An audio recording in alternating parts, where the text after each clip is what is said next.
Hello students, कैसे हो आप लोग। मैं अजनीश कुमार गुप्ता, आपका मेंटर, आपका ट्यूटर, आपका coach with vast experience of more than 15 years for teaching students preparing for competitive examination. आज हम लोग बेसिक अंडरस्टैंडिंग और नोमेनक्लेचर से रिलेटेड कुछ क्वेश्चंस को लगाएंगे। इन क्वेश्चंस के थ्रू मैं आपको कॉन्सेप्ट भी बताने की कोशिश करूंगा कि कैसे क्वेश्चंस को फ्रेम किए जाते हैं और कैसे कम टाइम में उन क्वेश्चन को सॉल्व करना होता है। मैं इसमें हर तरह के क्वेश्चन को कवर करूंगा, जिसमें सिंगल करेक्ट क्वेश्चन भी होगा, मल्टीपल करेक्ट क्वेश्चन भी होगा, इंटीजर भी होगा और इवन कॉम्प्रिहेंशन भी होगा। चलिए चालू करते हैं। सबसे पहला क्वेश्चन जो लिया मैंने वो ये है। ध्यान से देखिए, क्वेश्चन कह रहा है which of the following is या आर एरोमेटिक कंपाउंड, और ये मैंने मल्टीपल करेक्ट क्वेश्चन में लिया है। मल्टीपल करेक्ट क्वेश्चन दिमाग में बैठा लीजिएगा। इसका मतलब ऐसा नहीं है कि एक से ज़्यादा क्वेश्चन हमेशा सही होगा। करंट सिनेरियो में मल्टीपल करेक्ट क्वेश्चन का मतलब होता है वन और मोर देन वन। मतलब एकदम तैयार रहिए, कभी कभी ऐसा भी हो सकता है कि क्वेश्चन तो एमसीक्यू का हो लेकिन उसमें केवल एक ही आंसर सही हो। तो कभी भी दिमाग ऐसा मत लगाइएगा कि एमसीक्यू मतलब एक से ज़्यादा ही हमेशा आंसर सही होंगे।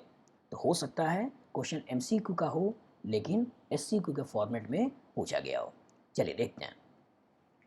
विच ऑफ द फॉलोइंग इज या आर एरोमेटिक कंपाउंड। तो क्वेश्चन आता है कि ये एरोमेटिक कंपाउंड्स होते क्या हैं। ये एरोमेटिक कंपाउंड्स होते क्या हैं। चलिए दिमाग बैठाइए। सबसे पहले एक बार आपके दिमाग में कॉन्सेप्ट बैठ जाएगा, फिर क्वेश्चन को लगाना आसान हो जाएगा। तो किसी भी कंपाउंड को एरोमेटिक होने के लिए उसे चार कंडीशन को फुलफिल करना होता है। किसी भी कंपाउंड को एरोमेटिक होने के लिए उसे चार कंडीशन को फुलफिल करना होता है। सबसे पहली कंडीशन है कि मॉलिक्यूल के अंदर कम से कम एक साइकिल होना चाहिए। मॉलिक्यूल के अंदर कम से कम एक साइकिल होना चाहिए। एक से ज़्यादा साइकिल होगा तो भी चल जाएगा। तो ध्यान से देखिए, इसमें सी ऑप्शन ऐसा है जो साइक्लिक ही नहीं है, मतलब इस सी ऑप्शन को तो वैसे भी आप हटा सकते हो। दूसरी कंडीशन, अगर साइकिल बना है तो साइकिल किसी न किसी एटम के द्वारा मिलकर बना होगा। तो जिन जिन एटम ने साइकिल का फॉर्मेशन किया है उन एटम का हाइब्रिडेशन देखा जाता है और उनका हाइब्रिडेशन sp2 या sp होना चाहिए। 14 कार्बन से ज़्यादा रिंग्स होती हैं, उसमें ट्रिपल बॉन्ड भी एरोमेटिक में इन्वॉल्व हो जाता है। छोटे मेंबर्स में डबल बॉन्ड तक ही इन्वॉल्वमेंट देखा जाता है। इसलिए आपका कॉन्सेप्ट प्रॉपर तरीके से बना रहे, इसलिए sp2 और sp दोनों दिमाग में बैठाइएगा। तो दूसरा क्या है, each atom of the ring, जिसने रिंग का फॉर्मेशन किया है उसमें हर एक एटम का हाइब्रिडेशन sp2 या sp होना चाहिए। तो यहाँ अगर आप ध्यान से देखें तो इसमें हर कार्बन का हाइब्रिडेशन आपका sp3 है, और अगर हर कार्बन sp3 है तो इसे भी यहाँ से आप हटा सकते हैं। तीसरा, molecule as a whole planar होना चाहिए। तीसरा, molecule as a whole planar होना चाहिए। अब दो स्ट्रक्चर आपको बहुत अच्छी तरीके से दिमाग में बैठा लेना चाहिए। एक 8 मेंबर्ड साइक्लिक सिस्टम जिसमें alternate double bond single bond double bond है, और एक 10 मेंबर्ड साइक्लिक सिस्टम जिसमें alternate double bond single bond double bond होते हैं। तो ये दो मॉलिक्यूल ऐसे होते हैं जिसमें हर कार्बन का हाइब्रिडेशन sp2 होता है, लेकिन ये मॉलिक्यूल आपके प्लानर नहीं होते हैं। तो इन्हें बोला जाता है नॉन प्लानर मॉलिक्यूल, एक प्लेन में नहीं होते हैं। तो जल्दबाजी करोगे तो हो सकता है इसे आप एंटी एरोमेटिक की तरफ भेज दो, हो सकता है इसे आप एरोमेटिक की तरफ भेज दो। थोड़ा केयरफुल रहिएगा। चौथी condition, total number pi electron in the ring, total number of pi electron in the ring 4n+2 पाई को फॉलो करना चाहिए।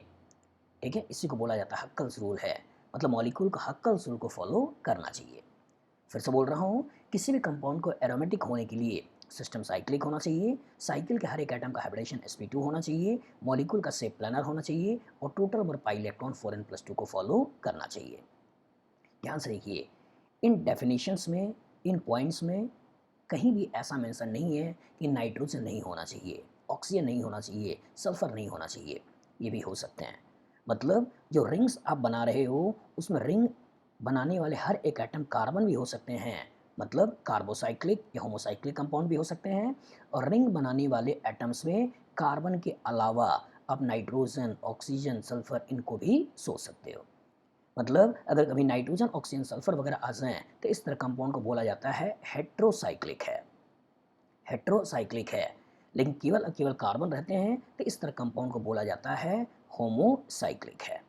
तो एरोमेटिक होमोसाइक्लिक में भी हो सकते हैं और एरोमेटिक हेटेरोसाइक्लिक में भी हो सकते हैं।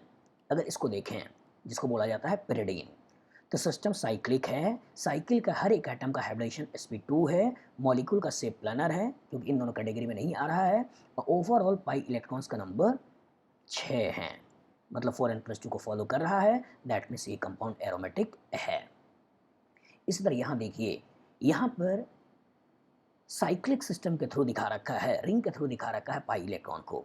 तो इसी को अगर मैं खोल दूँ, एक्सपेंड कर दूँ, तो ये कुछ ऐसे बन जाता है। इसे बोला जाता है नेफ्थलीन। इस नेफ्थलीन में 1 2 3 4 5 6 7 8 9 10 पाई इलेक्ट्रॉन्स हैं। मतलब सिस्टम साइक्लिक है। साइकिल के हर एक एटम का हाइब्रिडेशन sp2 है। मॉलिक्यूल का शेप प्लानर है और total number pi electron 4n+2 को फॉलो कर रहा है। दैट मीन्स ये भी एरोमेटिक है। तो इस क्वेश्चन के थ्रू आपने क्या क्या देखा?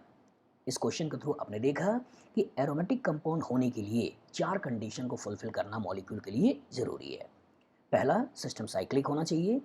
दूसरा, हर एक एटम का हाइब्रिडेशन sp2 या sp होना चाहिए जिसने रिंग बनाया है। तीसरा, मॉलिक्यूल का शेप ओवरऑल प्लानर होना चाहिए। अगर एक से ज़्यादा रिंग्स हैं तो कम से कम एक रिंग में प्लानरिटी वाली बात होनी चाहिए। और चौथा, टोटल नंबर पाई इलेक्ट्रॉन का नंबर 4n+2 पाई को फॉलो करना चाहिए। दैट मीन्स हक्कल रूल को फॉलो करना चाहिए। इन डेफिनेशंस में कहीं ऐसा मेंशन नहीं है कि हेटेरो एटम नहीं हो सकता है। आप हेटेरो एटम भी ले सकते हो और हेटेरोसाइक्लिक कंपाउंड में भी एरोमेटिक कैरेक्टर देख सकते हो। इन जनरल अगर बेंजीन दिखाई दे या बेंजीन का डेरिवेटिव दिखाई दे तो बोल देना है एरोमेटिक है।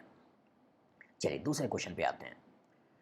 दूसरा क्वेश्चन जो कि नोमेनक्लेचर के ऊपर बेस्ड है। क्वेश्चन आपसे पूछा जा रहा है, आइडेंटिफाई करेक्ट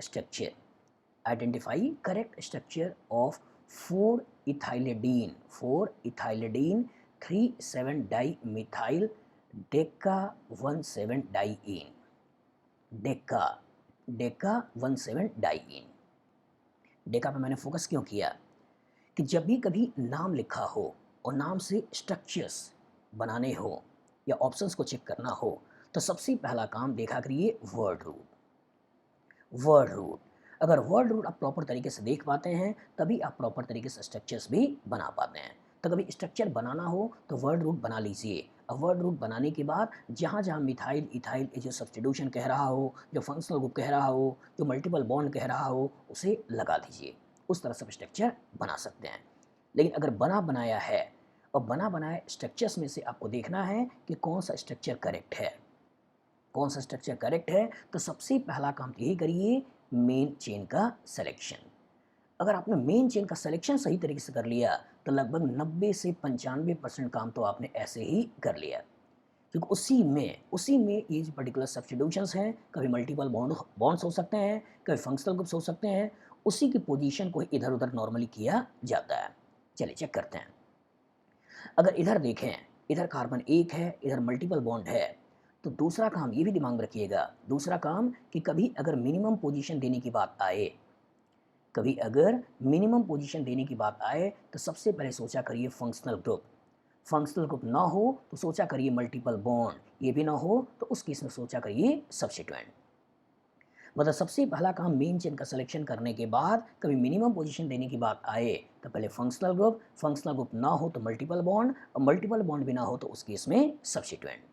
तो अगर मैं इसको देखूं यहाँ पर तो इधर सिंगल बॉन्ड है, इधर डबल बॉन्ड है, तो ये आएगा आगे बढ़ जाएगा।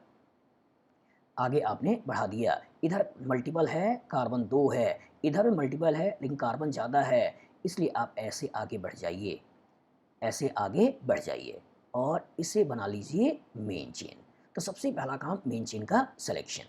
अगर इसमें आते हैं तो मल्टीपल है, सिंगल है, तो आप पहले इधर से ऐसे आइए। इधर कार्बन कम है, इधर कार्बन ज़्यादा है, डबल बॉन्ड उधर भी है, इधर भी है, तो जिधर नंबर ऑफ कार्बन ज़्यादा है उधर ले लीजिए। एक कार्बन मल्टीपल, इसलिए इधर की तरफ आगे बढ़ते हुए मेन चेन का सिलेक्शन कर लीजिए। इधर आइए, इधर मल्टीपल है, इधर सिंगल है, तो आप ऐसे बढ़ते हुए आगे बढ़ जाइए। इधर मल्टीपल लेकिन कार्बन कम, इधर मल्टीपल कार्बन ज़्यादा, तो ये बन जाएगा मेन चेन। ये बन जाएगा मेन चेन बना लिया। इसमें आते हैं इधर सिंगल इधर मल्टीपल, तो इसको पकड़ते हुए आगे बढ़ जाइए। इधर कार्बन कम है इधर ज़्यादा है, मल्टीपल भी है, तो इसको पकड़ते हुए आगे बढ़ जाइए, आगे बढ़ जाइए। इधर कार्बन एक इधर कार्बन एक, ये बन गया मेन चेन। तो सबसे पहला काम अगर आपने मेन चेन कर लिया, सेलेक्ट कर लिया, तो अब फिर से बोल रहा हूँ कि लगभग 90 से 95% काम आपका हो जाता है। कि नॉर्मली जो सब्स्टिट्यूशंस होते हैं, नॉर्मली जो मल्टीपल बॉन्ड्स होते हैं, फंक्शनल ग्रुप्स होते हैं, उन्हीं की पोजीशन नॉर्मली इधर उधर किया जाता है। चलिए चेक कर लेते हैं। यहाँ पर अगर देखते हैं कि नंबरिंग किधर से चालू करें, तो इधर मल्टीपल है इधर सिंगल है, मतलब नंबरिंग की जब बात होगी तो ये होगा नंबर 1, ये होगा नंबर 2, ये नंबर 3, ये नंबर 4, ये नंबर 5, ये नंबर 6, ये नंबर 7, ये नंबर 8, ये नंबर 9। इधर आ जाएं, इधर आ जाएं, तो इधर से देखें तो मल्टीपल है, इधर से देखें तो सिंगल है। ये नंबर 1, ये नंबर 2, ये नंबर 3, ये नंबर 4, ये नंबर 5, ये नंबर 6, ये नंबर 7, ये नंबर 8, ये नंबर 9 और ये नंबर 10। इधर आ जाएं तो इधर से मल्टीपल है इधर से सिंगल है, तो नंबर 1, ये नंबर 2, ये नंबर 3, ये नंबर 4, ये नंबर 5, ये number 6, number 7, number 8, number 9, number 10। Even इधर आ जाएं, इधर से मल्टीपल है इधर से सिंगल है, ये नंबर 1, ये नंबर 2, ये नंबर 3, ये नंबर 4, ये नंबर 5, ये नंबर 6, ये नंबर 7। मतलब केवल इतना ही तो करना था, और आपके पास क्या कह रहा है, डेक। क्या कह रहा है, डेक। तो यहाँ पे देखें तो मेन चेन में कार्बन केवल 9 हैं। फिर से देख लीजिए, 1 2 3 4 5 6 7 8 9, मतलब मेन चेन में कार्बन 9 है, तो नॉन यूज होने वाला है, लेकिन यहाँ कह रहा है डेक, तो एक ऑप्शन तो वैसे भी आप हटा सकते हैं। इधर आ जाइए तो डेक है, इधर आ जाइए डेक है, इधर आ जाइए 7 कार्बन हेप्ट है, मतलब इसे भी आप हटा सकते हैं। अब एक बार डिसाइड हो गया कि 10 कार्बन का डेक डेक ये है, बस देख लेते हैं ये जो सब्स्टिट्यूशन ये कह रहा है, ये सब्स्टिट्यूशन प्रॉपर जगह पर लगा हुआ है या नहीं। चलिए एनालाइज करिए। हमें 4 पे इथाइलिडीन चाहिए और 3 7 पे 2 मिथाइल चाहिए। देखते हैं, 3 पर यहाँ मिथाइल है, 7 पे यहाँ मिथाइल है और 4 पे ये इथाइलिडीन भी मौजूद है। दैट मीन्स आंसर सही है। इधर आ जाएं तो इधर आ जाएं तो अगेन 3 पे मिथाइल है, 7 पे मिथाइल है और 4 पे इथाइलिडीन मौजूद है। दैट मीन्स सी ऑप्शन भी सही है। तो कभी भी अगर आपको करेक्ट स्ट्रक्चर पता करना हो, कभी भी अगर आपको करेक्ट स्ट्रक्चर पता करना हो और आपका ऑब्जेक्टिव क्वेश्चन हो, तो सबसे पहला काम किया करिए मेन चेन का सिलेक्शन। अगर आपने मेन चेन का सिलेक्शन सही तरीके से कर लिया, मतलब 90 से 95% काम कर लिया। दूसरा, कभी मिनिमम पोजीशन देना हो तो फंक्शनल ग्रुप को दीजिए, क्योंकि इन ऑप्शंस में कहीं फंक्शनल ग्रुप नहीं था, इसलिए हमने फंक्शनल ग्रुप को छोड़ दिया। लेकिन ऑप्शंस में हो सकता है फंक्शनल ग्रुप भी हो, तो फंक्शनल ग्रुप को मिनिमम पोजीशन दिया जाता है, उसके बाद मल्टीपल बॉन्ड को मिनिमम पोजीशन देते हैं और लास्ट में हम सब्स्टिट्यूएंट को देखते हैं। होप इस क्वेश्चन के थ्रू कैसे स्ट्रक्चर बनाए जाते हैं आपके दिमाग में प्रॉपर तरीके से बैठ गया होगा। चलिए तीसरे क्वेश्चन को लेते हैं। तीसरा क्वेश्चन कह रहा है select the structure in which incorrect, ध्यान दीजिएगा, incorrect numbering has been done for IUPAC name of the compound. कभी कभी बच्चा एज्यूम कर लेता है, कभी कभी बच्चा क्वेश्चन करते समय एज्यूम कर लेता है कि करेक्ट ही पूछा होगा, करेक्ट ही पूछा होगा, लेकिन एकदम तैयार रहिए बेटा कि आपसे करेक्ट भी पूछ सकता है, इनकरेक्ट भी पूछ सकता है। तो कभी करेक्ट इनकरेक्ट के चक्कर में बच्चे गलती करते हैं, इसे थोड़ा संभल कर रखिएगा। इसलिए क्वेश्चन को प्रॉपर तरीके से पढ़िए, अपने ऊपर बर्डन को हावी मत होने दीजिए, अपने कॉन्फिडेंस को बनाए रखिए, तब आप प्रॉपर तरीके से एग्जामिनेशन को क्वालिफाई कर पाते हैं। अगर आपके ऊपर प्रेशर बढ़ना चालू हो गया तो हो सकता है जल्दबाजी में आप आधा अधूरा पढ़ें और आधा अधूरा सोचें और उसके बेसिस पे क्वेश्चन को गलत कर लें, तो कुछ बच्चे इसमें भी गलतियां करते हैं। चलिए देखते हैं। अभी मैंने पहले वाले क्वेश्चंस में डिस्कस किया था कि किसी भी कंपाउंड का अगर आपको आयोपैक नेम लिखना हो तो सबसे पहला ही काम करना होता है सेलेक्ट द मेन चेन। सबसे पहला काम मेन चेन का सिलेक्शन करिए। जो एक बार आप मेन चेन का सिलेक्शन कर लेते हैं तो दूसरा काम होता है मिनिमम पोजीशन। और अगर मिनिमम पोजीशन देना हो तो सबसे पहले दिया करिए फंक्शनल ग्रुप, ना हो तब सोचा करिए मल्टीपल बॉन्ड, और ये भी ना हो उस केस में सोचा करिए सब्स्टिट्यूएंट। बस अगर इतना काम आपने कर दिया आपका काम हो जाता है। कभी एक से ज़्यादा सब्स्टिट्यूएंट मौजूद हो, एक से ज़्यादा मल्टीपल बॉन्ड मौजूद हो, तो उस केस में दिमाग में रखिए अल्फ़ाबेट्स। जो अल्फ़ाबेट में पहले आए उसका नाम पहले लिखिए, जो अल्फ़ाबेट में बाद में आए उसका नाम बाद में लिखिए। मतलब सबसे पहला काम मेन चेन का सिलेक्शन करिए, दूसरा काम मिनिमम पोजीशन पे सब्स्टिट्यूशन दीजिए, अगर केवल सब्स्टिट्यूशन है तो। लेकिन अगर मल्टीपल बॉन्ड फंक्शनल ग्रुप भी है तो एक जनरल पिक्चर दिमाग में बैठाइए कि मिनिमम पोजीशन पहले फंक्शनल ग्रुप, फिर मल्टीपल बॉन्ड, फिर सब्स्टिट्यूएंट। एक से ज़्यादा सब्स्टिट्यूएंट हो, एक से ज़्यादा मल्टीपल बॉन्ड हो तो दिमाग में रखिए अल्फ़ाबेट। जैसे ईन आइन, ईन पहले सोचिए, क्लोरो ब्रोमो तो ब्रोमो पहले सोचिए, क्योंकि बी है वहाँ सी है। मतलब अल्फ़ाबेट पे फोकस करिए। चौथा काम, अगर एक से ज़्यादा फंक्शनल ग्रुप मौजूद हो तो दिमाग में रखिए priority, priority of functional group. मतलब हाई प्रायोरिटी फंक्शनल ग्रुप मौजूद है उसके लिए सेकेंडरी सफिक्स लगाइए, लो प्रायोरिटी फंक्शनल ग्रुप मौजूद है उसके लिए सेकेंडरी प्रीफिक्स लगाइए। और लास्ट काम आपको यही करना होता है, use the concept of 2 degree prefix, 1 degree prefix, word root, 1 degree suffix, 2 degree suffix. अगर इतना काम आपने कर दिया तो कभी भी कोई भी आयुपैक का क्वेश्चन आपसे गलत नहीं होगा। चलिए देखते हैं। कह रहा है कि select the structure in which incorrect numbering, मतलब आपसे नाम नहीं पूछ रहा है, केवल पूछ रहा है कि कहाँ पे नंबरिंग गलत है, नंबरिंग गलत है। चलिए एनालाइज करते हैं। अगर इस पर्टिकुलर को देखें और मेन चेन का सिलेक्शन करें तो ये 6 कार्बन की साइक्लिक सिस्टम मेन चेन बन गया। यहाँ 2 मल्टीपल है, यहाँ 1 मल्टीपल है, इसलिए अंदर वाली मेन चेन का सिलेक्शन आपने कर लिया। यहाँ पर मेन चेन का सिलेक्शन आपने कर दिया और यहाँ भी मेन चेन का सिलेक्शन आपने कर दिया। अब मैंने क्या बोला, कभी मिनिमम पोजीशन देना हो तो पहले फंक्शनल ग्रुप, फिर मल्टीपल बॉन्ड, फिर सब्स्टिट्यूएंट। तो इसके अंदर फंक्शनल ग्रुप मौजूद है, इसके अंदर फंक्शनल ग्रुप मौजूद है, लेकिन इसमें जो नंबरिंग कर रहा है वो इधर से कर रहा है 1 2 3। मतलब इस केस में फंक्शनल ग्रुप की जो पोजीशन आ रही है वो आ रही है 2 और 3। लेकिन यही नंबरिंग, ध्यान से देखिए, यही नंबरिंग अगर ऐसे नहीं होता, ऐसे नहीं होता, और अगर आपने नंबरिंग ऐसे किया होता, इस पर्टिकुलर को नंबर 1 दिया होता, इसको नंबर 1 दिया होता, इसको नंबर 1 दिया होता, इसे नंबर 2 दिया होता तो 1 2 हो सकता था। इवन आप ऐसे सोचते, ऐसे सोचते कि इस पर्टिकुलर पे अगर मैं इसे नंबर 1 दे दूं और इसे नंबर 2 दे दूं तो ये भी आपको 1 2 हो जाता। मतलब इधर से चलें तो 1 2 फंक्शनल ग्रुप की पोजीशन हो गई, इधर चलें तो ये भी 1 2 फंक्शनल ग्रुप की पोजीशन हो गई। अब फंक्शनल ग्रुप की पोजीशन होने के बाद अब क्या देखना है, मल्टीपल बॉन्ड। अगर आप ऐसे आते हैं तो मल्टीपल बॉन्ड की पोजीशन आएगी, मल्टीपल बॉन्ड की पोजीशन आएगी आपकी 2 2। लेकिन अगर ऐसे जाते हैं, ऐसे जाते हैं तो मल्टीपल बॉन्ड की पोजीशन आएगी 1 2, ये 3, ये 4, ये 5 और ये 6। इसलिए जो करेक्ट नंबरिंग हो जाएगी वो नंबरिंग ऐसे लेके चलना है और कॉरस्पॉन्डिंग नाम हो जाएगा साइक्लोहेक्स 2 इन और उसके बाद 1 2 डाई अमीन। मतलब इधर से डायरेक्ट भी देख सकते थे कि पहला फंक्शनल ग्रुप की पोजीशन 2 है, अगर इसमें या इसमें किसी को भी लेके चलते, किसी को भी लेके चलते तो नंबर 1 से आप चालू कर सकते थे, और जब नंबर 1 से चालू कर सकते थे मतलब आपको डायरेक्ट दिखाई दे रहा है कि इसमें कुछ ना कुछ गलतियां हैं, एकदम एक्यूरेसी के साथ लिखना चाहते हैं तो ये वाला इसकी पोजीशन हो जाती है, मतलब ये इनकरेक्ट है। बी में आते हैं, बी में आते हैं मल्टीपल बॉन्ड को मिनिमम पोजीशन देना है, उसके बाद सब्स्टिट्यूएंट को सोचना है। तो नंबर 1 से चालू किया ही है तो 1, ये 2, ये 3, ये 4 और 5th पे सब्स्टिट्यूशन लगा रखा है, मतलब ये आपका सही है, सही है। इनकरेक्ट बोलना था इसलिए इसको आंसर में मत सोचिएगा। इसमें आइए, ब्रोमो भी सब्स्टिट्यूशन है, मिथाइल भी सब्स्टिट्यूशन है और ये मिथाइल भी सब्स्टिट्यूशन है। लेकिन दिक्कत ये है कि अगर आप यहाँ से नंबरिंग करते हो तो पोजीशन ऑफ सब्स्टिट्यूशन आ रहा है 1 4 4।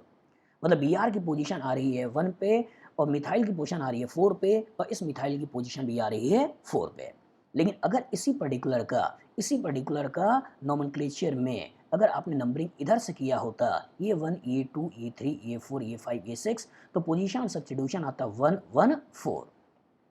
तो अगर इस 1 को इस 1 से काट दें तो यहाँ पर आ रहा है 4 लेकिन यहाँ आ रहा है 1, तो ये नंबरिंग सही होगी, ये नंबरिंग गलत होगी। बच्चे गलती कैसे करते हैं, उनके दिमाग में होता है ब्रोमो का बी, मिथाइल का एम। उनके दिमाग में होता क्या है, ब्रोमो का बी, मिथाइल का एम। वो सोचते क्या है कि बी पहले आएगा एम बाद में आएगा, मतलब नंबरिंग सही होगी। लेकिन फिर से बोल रहा हूँ, ये बात कब देखनी है, जब नाम लिखना हो तब अल्फ़ाबेट को पहले सोचिए और उसके बाद मतलब नाम को लिख डालिए।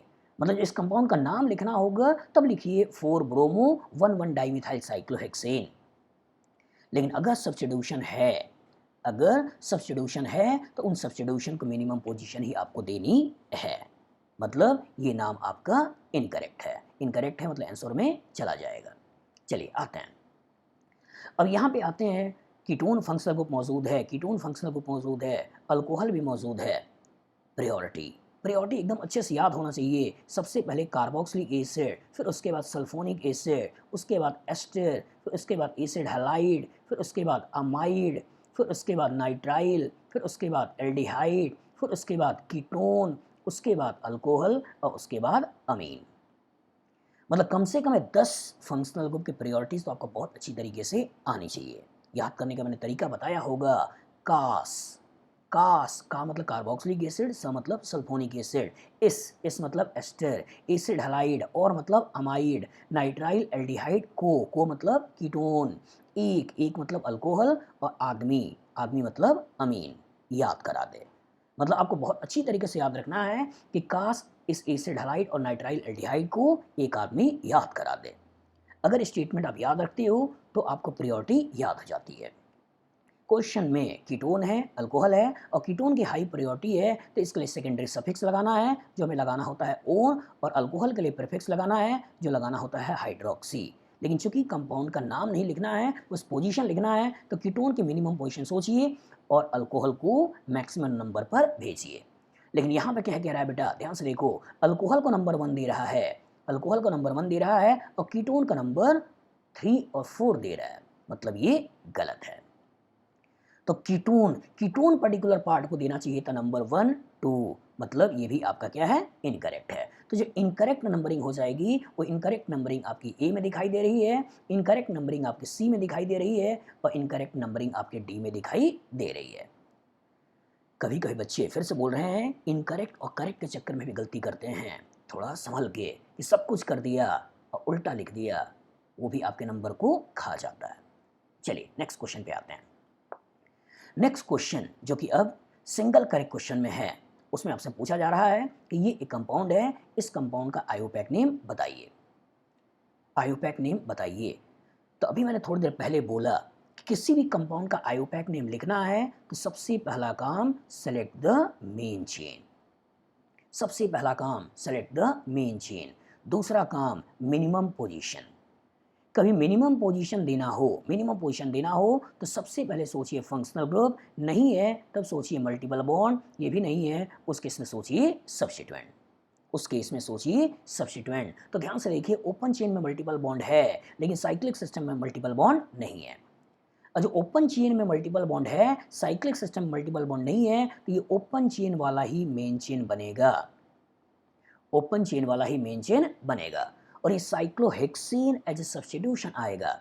और जब अल्केन से हाइड्रोजन हटता है तो अल्काइल बनता है, उसी तरह से साइक्लोहेक्सेन से हाइड्रोजन हटेगा तो साइक्लोहेक्साइल बनेगा। तो ये साइक्लोहेक्साइल एज ए सब्स्टिट्यूशन है, ये मिथाइल एज अ सब्स्टिट्यूशन है। और चूंकि साइक्लोहेक्साइल का नाम चालू हो रहा है सी से, तो सी को अल्फाबेट में काउंट करना है, इस सी को अल्फाबेट में काउंट करना है। मिथाइल का नाम चालू हो रहा है एम से, तो अल्फाबेट में एम से शुरुआती हमें करनी है। तो अल्फाबेट में चूंकि सी पहले आएगा एम बाद में आएगा, इसलिए जब नाम लिखना होगा तो पहले सी लिखिएगा फिर बाद में एम लिखिएगा। उसके डिफरेंस को भी दिखाने की कोशिश किया है एम और इन पर्टिकुलर में देखो तो सी। तो शुरुआत आपको सी से करना है, ना कि आपको एम से करना है। अब मिनिमम पोजीशन फंक्शनल ग्रुप ना हो, मल्टीपल बॉन्ड के बाद क्या देखना है, सब्स्टिट्यूएंट। तो इधर से नंबरिंग चालू करते हो तो मल्टीपल बॉन्ड की पोजीशन 1 आएगी, लेकिन इधर से नंबरिंग चालू करते तो मल्टीपल बॉन्ड की पोजीशन 1 2 3 और 4 आती, इसलिए नंबर 1 बन जाएगा, ये नंबर 2, ये नंबर 3, ये नंबर 4, ये नंबर 5। तो 1 पर साइक्लोहेक्साइल है, 3 पर मिथाइल है और ओवरऑल पेंट है, 1 ईन है। मतलब नाम मैंने बोला है 2 degree prefix, 1 degree prefix, word root, 1 degree suffix, 2 degree suffix, इसी को तो यूज करके लिखना है। और इसी को यूज करके लिखना है तो इसके अंदर सब्स्टिट्यूशन है, एक सब्स्टिट्यूशन साइक्लोहेक्साइल के रूप में है, एक सब्स्टिट्यूशन मिथाइल के रूप में है, तो आपने लिख दिया 1 cyclohexyl 3 methyl. 1 cyclohexyl 3 methyl. Substitution चला गया, सिस्टम साइक्लिक नहीं है, भूल गए। मेन चेन में साइकिल होना चाहिए, मेन चेन में साइकिल होता तब साइकिल लगाते, चूंकि मेन चेन में साइकिल नहीं है इसलिए साइक्लो भूल गए। उसका बाद वर्ड रूट में कार्बन 5 है इसलिए आपने लगा दिया पेंट, और डबल बॉन्ड की पोजीशन 1 है इसलिए 1 और लास्ट में इन। तो जो नाम सही निकल के आता है वो हो जाता है ए, वो हो जाता है ए। इसमें गलती क्या कर रहा है, वो इथाइल एज ए सब्स्टिट्यूशन ले रहा है, इथाइल एज ए सब्स्टिट्यूशन ले रहा है, लेकिन है क्या मिथाइल। आखिर दिक्कत कैसे आई होगी, इसलिए आई होगी कि हो सकता है बच्चा ऐसे आगे बढ़ जाए और ऐसे आगे बढ़ते हुए इसको इथाइल एज ए सब्स्टिट्यूशन सोच ले, इथाइल एज ए सब्स्टिट्यूशन सोच ले, इसमें भी गलतियां हो सकती हैं, इसलिए थोड़ा सचेत रहिए। तो ऑप्शन बनाते समय कभी मेन चेन को ऐसे ले लेगा, कभी मेन चेन को ऐसे ले लेगा, कभी नंबरिंग इधर चालू कर देगा, कभी नंबरिंग इधर चालू कर देगा, कभी इसे एज अ मेन चेन ले लेगा और इसमें सब्स्टिट्यूशन के बेसिस पे क्वेश्चन को वो क्रिएट कर देगा। क्रिएट करने वाले कहीं से भी क्वेश्चन क्रिएट कर सकते हैं, लेकिन कॉन्सेप्ट हमेशा बना कर रखिए कि कभी भी किसी कंपाउंड का नाम लिखना हो तो सबसे पहला काम मेन चेन का सिलेक्शन, दूसरा काम कभी मिनिमम पोजीशन देना हो तो फंक्शनल ग्रुप, फिर मल्टीपल बॉन्ड, फिर बाद में सब्स्टिट्यूएंट, तीसरा कभी एक से ज़्यादा सब्स्टिट्यूशन हो जाए उस केस में अल्फ़ाबेट, उस केस में अल्फ़ाबेट, एक से ज़्यादा मल्टीपल बॉन्ड हो जाए उस केस में अल्फ़ाबेट, एक से ज़्यादा फंक्शनल ग्रुप्स हो जाएं तो उस केस में priority of functional group, priority of functional group. और लास्ट यही तो यूज करना है, 2 degree prefix, 1 degree prefix, word root, 1 degree suffix और 2 डिग्री सफिक्स। इतना काम कर लिया तो नोमेनक्लेचर का कोई भी क्वेश्चन आप गलत नहीं करोगे। चलिए नेक्स्ट क्वेश्चन पे आते हैं। नेक्स्ट क्वेश्चन आपसे पूछ रहा है the correct IUPAC name of the following compound is, correct, ध्यान दीजिएगा यहाँ पे, correct, the correct IUPAC name of the following compound is. क्या बोला मैंने, क्या बोला, किसी भी कंपाउंड का अगर आपको आयोपैक नेम लिखना है तो सबसे पहला काम मेन चेन का सिलेक्शन, सबसे पहला काम मेन चेन का सिलेक्शन, दूसरा काम क्या करना है, मिनिमम पोजीशन, मिनिमम पोजीशन किसका, फंक्शनल ग्रुप का, ना हो मल्टीपल बॉन्ड का, ना हो सब्स्टिट्यूशन का। तो यहाँ तो फंक्शनल ग्रुप है ना, अल्कोहल है तो अल्कोहल की मिनिमम पोजीशन सोचिए। अगर इधर देखते हैं सबसे पहले मेन चेन, इधर कार्बन है तो इसको लेते हुए आगे बढ़ गए, इधर कार्बन है लेकिन फंक्शनल ग्रुप नहीं है इसलिए आगे बढ़ गए और ये बना लिया मेन चेन, ये बना लिया मेन चेन। तो मेन चेन का सिलेक्शन तो कर लिया, मेन चेन का सिलेक्शन तो कर दिया, अब करना क्या है, मिनिमम पोजीशन में फंक्शनल ग्रुप को लगाना है। तो इधर से चलते हैं तो भी 2 है, इधर चलते हैं तो भी 2 है, क्लियर नहीं हो रहा है, सब्स्टिट्यूशन पे आइए। इधर चलते हैं तो पहला सब्स्टिट्यूशन आ रहा है 3 पे, लेकिन इधर चल रहे हैं तो पहला सब्स्टिट्यूशन आ रहा है 1 2 3 4 5 6 पे, इसलिए जो नंबरिंग होगी ये नंबरिंग, ये 1, ये 2, ये 3, ये 4, ये 5, ये 6, ये 7, ये 8 और ये 9। अब चूंकि एक से ज़्यादा सब्स्टिट्यूशन मौजूद हैं और जब एक से ज़्यादा सब्स्टिट्यूशन मौजूद हैं तो आपको देखना क्या है, अल्फ़ाबेट, देखना क्या है, अल्फ़ाबेट।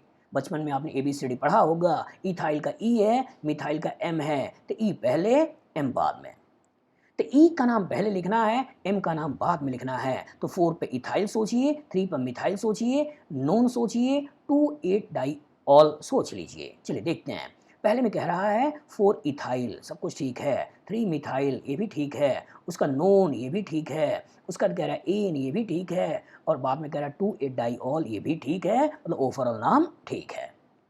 बी को देख लेते हैं, यहाँ की कहानी में कह रहा है 6 इथाइल, लेकिन आपने क्या देखा, कहाँ पे इथाइल है, 4 पे इथाइल है, भूल जाइए।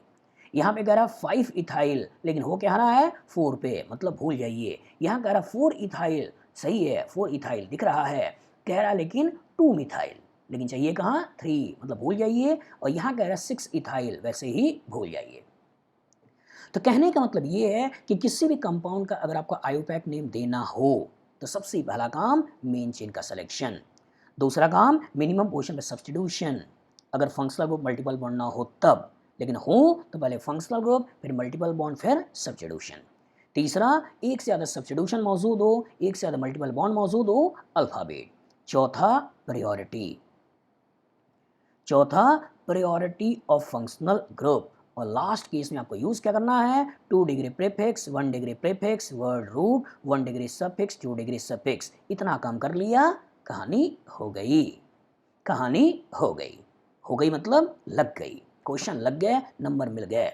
चलिए नेक्स्ट क्वेश्चन पे आते हैं। नेक्स्ट क्वेश्चन आपसे कह रहा है which of the following is impossible. Impossible, mission impossible. Which of the following is impossible structure for molecular formula C4H6.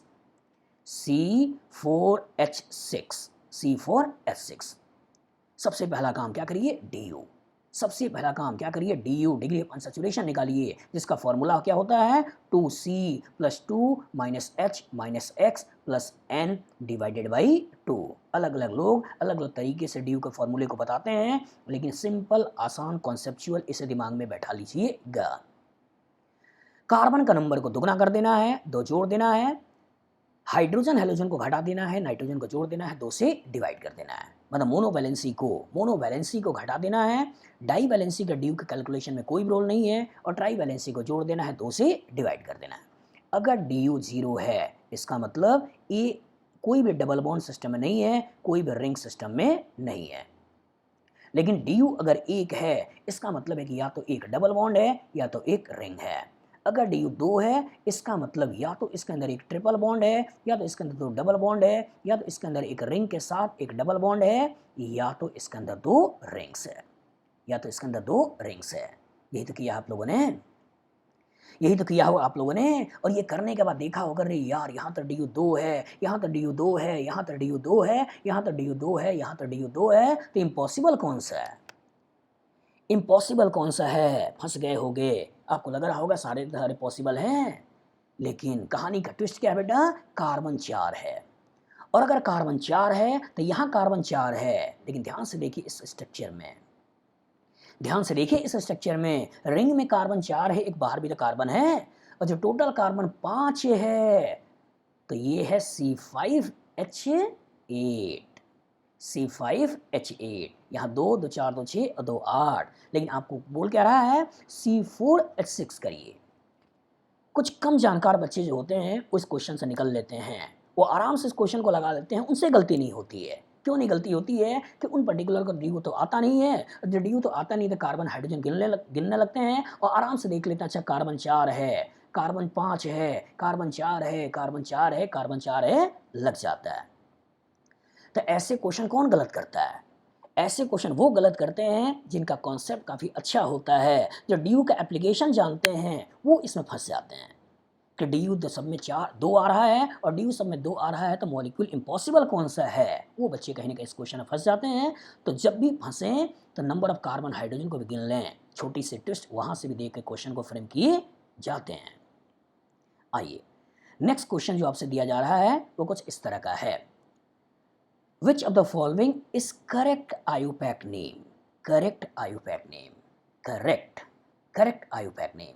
IUPAC बार बार बोल रहा हूँ मैं, आपने पढ़ा होगा IUPAC, IUPAC, लेकिन मैं IUPAC नहीं बोलता हूँ, मैं IUPAC नहीं बोलता हूँ, बल्कि बोलता क्या हूँ, आई और यू पैक, मतलब आँख को बंद कर लीजिए, आँख को बंद कर लीजिए। क्यों बंद कर लीजिए, कि ऑर्गेनिक में इतने इनफाइनाइट मॉलिक्यूल है, पता चला आपके दिमाग में पता नहीं क्या क्या आता रहेगा, तो जो है उसी पे फोकस करिए, नए नए क्वेश्चन को क्रिएट करने की कोशिश ना करिए। जो भी टीचर्स आपको पढ़ाता हो, जिस इंस्टीट्यूट्स में वे पढ़ते हो, जो उनकी स्टडी मटेरियल्स हो, उन्हीं पर फोकस करिए। मेरी बुक के थ्रू चाहें तो ये जो पर्टिकुलर 5 बुक्स हैं, इनको लेकर क्वेश्चन लगाइए, लेकिन इतना ही दिमाग लगाइए, नॉमेनक्लेचर का यूज़ केवल इतना ही है कि हम किसके बारे में पढ़ रहे हैं वो आपको थोड़ा सा जानकारी हो जाए।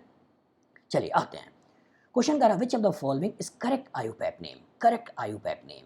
देखते हैं, जब भी नाम लिखा हो तो सबसे पहले उसका स्ट्रक्चर बना लीजिए, और एक बार जब स्ट्रक्चर बना लेते हैं तो उसमें हो सकता है कि कभी अल्फ़ाबेट में ट्विस्ट करने की कोशिश कर रहा हो सकता है कभी मेन चेन में ट्विस्ट करने की कोशिश कर रहा हो सकता है कभी पोजीशंस में ट्विस्ट करने की कोशिश कर रहा हो, इनसे क्वेश्चन का फॉर्मेशन किए जाते हैं। लेकिन अगर नाम लिखे हैं तो फिर से कह रहे हैं, सबसे पहले स्ट्रक्चर बनाइए, नाम में ही खोजने की कोशिश मत करिए कि कहाँ गलती हो रही है, स्ट्रक्चर बनाइए। तो पहला कह रहा है 111 tri methyl ethane, 111 tri methyl ethane. Tri methyl ethane, तो सबसे पहले इथेन बना लीजिए, इथेन बना लीजिए और इथेन बनाते ही आपको दिखेगा इस कार्बन 3 हाइड्रोजन है, इन तीनों हाइड्रोजन का रिप्लेसमेंट करा रखा है मिथाइल से, और जब तीनों हाइड्रोजन का रिप्लेसमेंट करा रखा है मिथाइल से तो ये अब कुछ ऐसे बन जाएगा। जब आप बनाते हो तब दिखता है कि मेन चेन 3 कार्बन का है, जब आप बनाते हो तब दिखता है कि मेन चेन 3 कार्बन का है और नाम होना चाहिए था 2,2 डाइमिथाइल प्रोपेन, लेकिन दे क्या रहा है 1,1,1 ट्राइमिथाइल इथेन। तो बिना स्ट्रक्चर बनाए करने की कोशिश करोगे तो सब कुछ ठीक लगेगा, सब कुछ ठीक लगेगा, इथेन ठीक लगेगा, सब्स्टिट्यूशन ठीक लगेगा और आप हो सकता है सही जगह पर ना पहुंच पाओ। इसीलिए अगर कभी नाम लिखा हो तो सबसे पहला काम स्ट्रक्चर बनाइए, स्ट्रक्चर बनाइए, मतलब ये आपका नाम गलत है। दूसरा कह रहा है 2 मिथाइल 3 इथाइल पेंटेन, तो सबसे पहले पेंटेन बना लो, पेंटेन बना लो, 2 पे मिथाइल लगा लो, 3 पे इथाइल लगा लो। अब सोचो सबसे पहला काम सेलेक्ट द मेन चेन, तो मेन चेन का सिलेक्शन इधर कार्बन 2 इधर कार्बन 2, जिसे मन करे उसे ले लिया, इधर भी 2 इधर भी 2, लेकिन सब्स्टिट्यूशन है इसलिए आपने सब्स्टिट्यूशन वाले को पकड़ते हुए मेन चेन का सिलेक्शन कर लिया। इधर चलते हैं तो 1 2 3 पे पहला सब्स्टिट्यूशन, इधर चलते हैं 1 2 पे पहला सब्स्टिट्यूशन, सब्स्टिट्यूशन की पोजीशन स्पेसिफाई करते हुए भी आपने ये देख लिया। अब आपको लग रहा है यार सब कुछ तो ठीक है, 2 पे मिथाइल है, 3 पे इथाइल है और ये बोल भी रहा है कि 2 मिथाइल 3 इथाइल पेंटेन, मतलब ठीक है। लेकिन क्वेश्चन की ब्यूटी क्या है, अल्फाबेट, क्वेश्चन की ब्यूटी क्या है, अल्फाबेट। इसलिए आपसे कह रहा था कि नर्सरी की किताब को पढ़ लीजिए, नर्सरी की किताब को पढ़ लीजिए। बचपन में अगर आपकी कोई किताब पढ़ी हो या घर में कोई छोटा भाई बहन हो उसकी किताब को लीजिए, रिवाइज करिए। एम और ई पहले आता है, एम बाद में आता है, लेकिन यहाँ एम को पहले लिखा है, ई को बाद में लिखा है, दैट मीन्स ये नाम भी गलत है। पहला ऑब्जर्वेशन आपको ऐसा फील होगा नाम सही है, लेकिन कहानी को क्रिएट कहाँ से किया, अल्फाबेट से। एम को बाद में सोचना है, ई को पहले सोचना है, तो होना क्या चाहिए था 3 इथाइल 2 मिथाइल, होना क्या चाहिए था 3 इथाइल 2 मिथाइल, लेकिन नहीं दे रहा है, वो दे क्या रहा है 2 मिथाइल 3 इथाइल। बचिएगा। तीसरा 2,3 di ethyl, 2,3 di ethyl pentane, पहले 5 कार्बन बना लो, 5 कार्बन बना लिया, कह रहा है 2,3 डाई इथाइल, तो 2,3 डाई इथाइल, ऐसे आपने जहां जहां जो कह रहा था उसे लगा दिया, स्ट्रक्चर तो आपने बना लिया। अब करेक्ट है इनकरेक्ट है ये कैसे मालूम चलेगा, ये मालूम चलेगा मेन चेन के सिलेक्शन से, ये मालूम चलेगा मेन चेन के सिलेक्शन से। मालूम कैसे चलेगा, इसके इधर कार्बन 1 है इधर कार्बन 2 है, मतलब ये आपका मेन चेन बनने वाला है। और जब ये आपका मेन चेन बनने वाला है, इधर से 1 2 3 पे पहला सब्स्टिट्यूशन, इधर से 1 2 3 पे पहला सब्स्टिट्यूशन, लेकिन एक है एम एक है ई, तो ई को मिनिमम पोजीशन देते हुए ये 1 ये 2 ये 3 ये 4 ये 5 और ये 6 बनने वाला, मतलब नाम आने वाला 3 इथाइल 4 मिथाइल हेक्सेन, लेकिन कह रहा पेंटेन, दैट मीन्स ये नाम भी गलत है।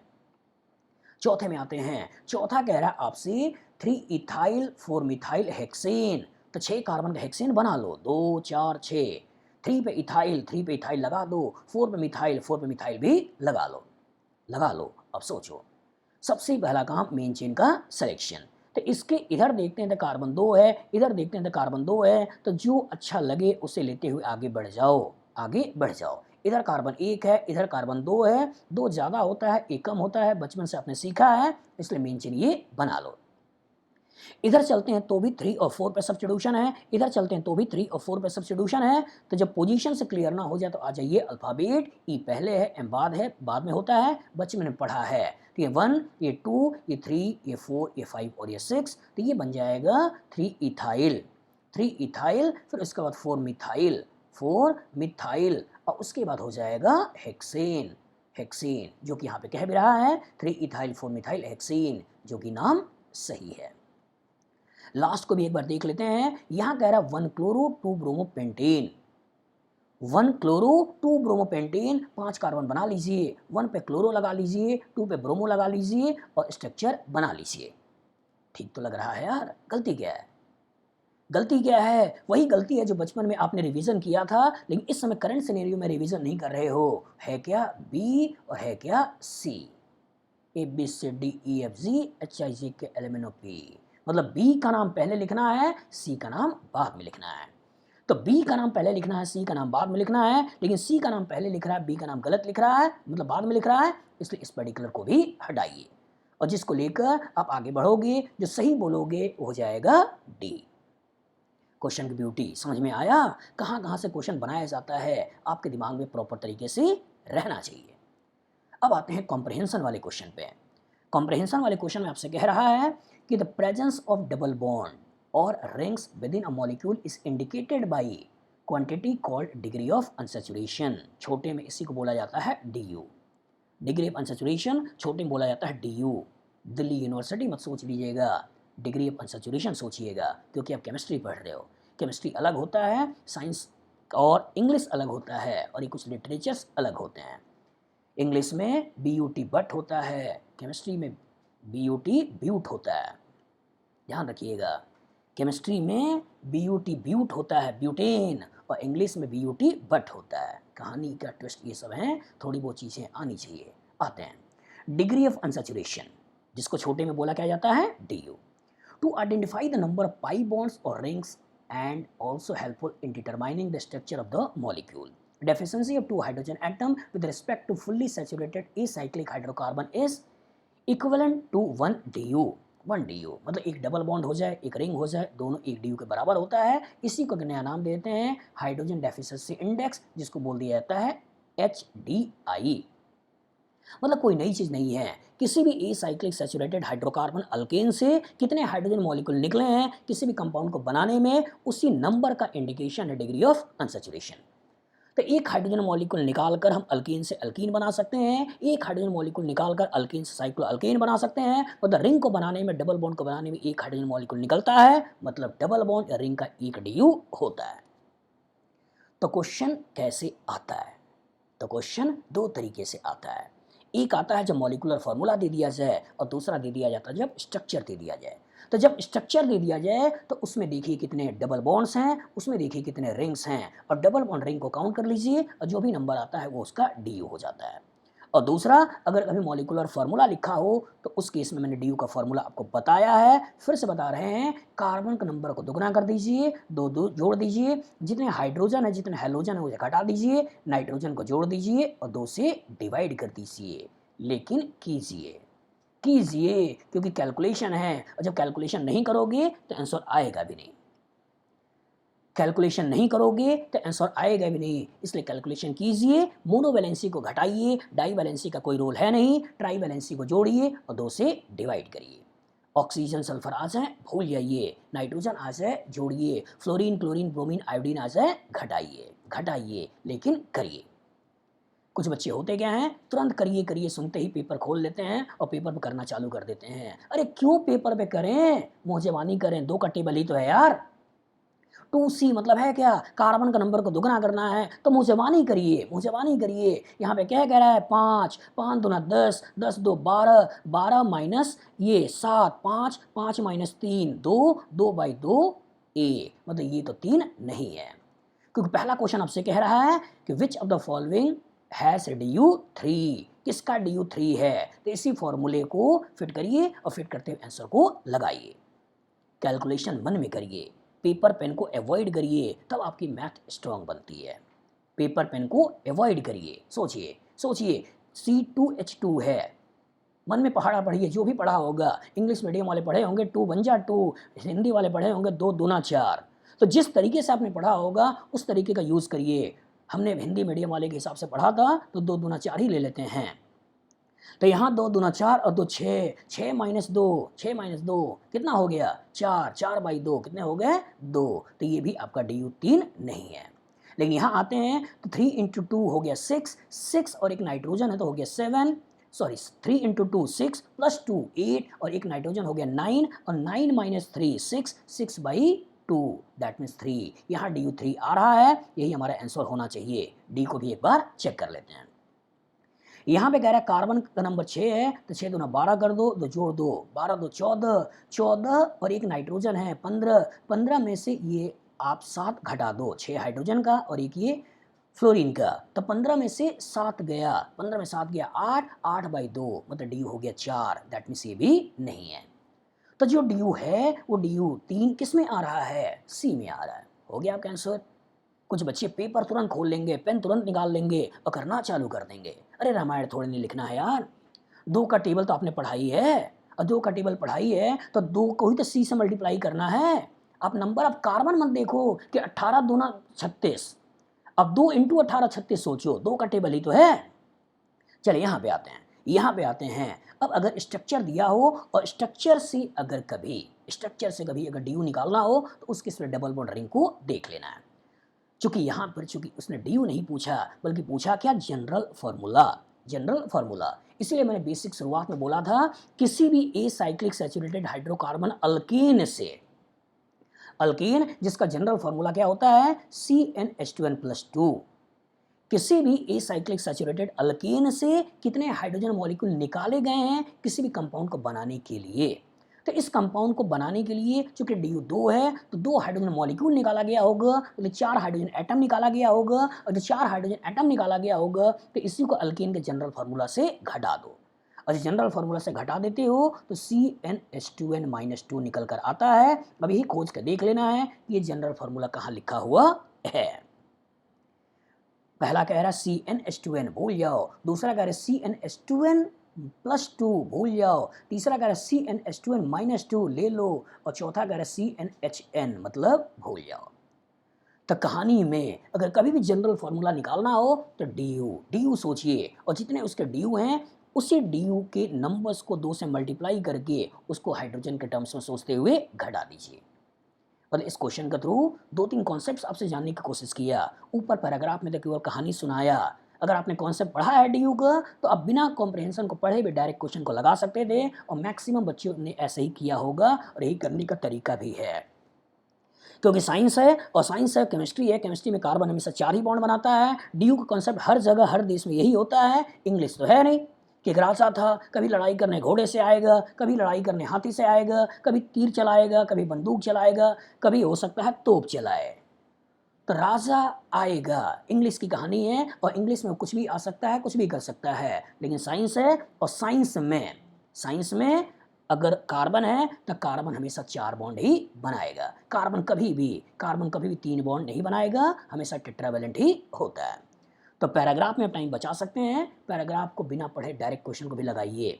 कभी डायरेक्ट क्वेश्चन ना लगे तब आप पैराग्राफ की थ्योरी को पढ़िए, हो सकता है उसका थ्योरी आपको पहले से मालूम ना हो, तब जाके क्वेश्चन को करने की कोशिश करिए। अदरवाइज डायरेक्ट भी पैराग्राफ के क्वेश्चन को लगा सकते हो, और नॉर्मली आप क्वेश्चन लगा लोगे अगर आपकी साइंस अच्छी है।